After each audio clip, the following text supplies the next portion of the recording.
Kena keluarkan emas fizikal ke? Bolehkah kalau saya simpan saja emas saya dalam akaun Emasgap tanpa perlu keluarkannya?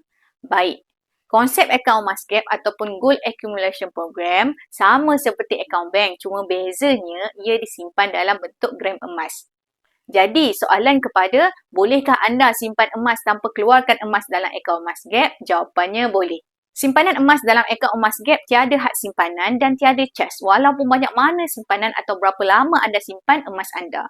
Tetapi, saya ingin kongsikan tujuan akaun Emasgap ini diperkenalkan oleh founder Public Gold adalah untuk memberi kemudahan kepada penyimpan emas untuk mengumpulkan gram emas dengan simpanan serendah RM100. Kerana bukan semua orang mampu untuk membeli emas dengan gram yang besar seperti 50 gram yang lebih kurang harganya RM25,000 dengan sekali bayar. Walaupun emas di dalam akaun Emasgap anda boleh jual dan boleh arahnukan emas tersebut, tetapi matlamat utama simpanan emas di Gap adalah untuk dapatkan emas fizikal seperti ini. Nak mulakan simpanan emas bermula serendah RM100 bersama Public Gold, klik link di bio untuk atur bantu sebaiknya.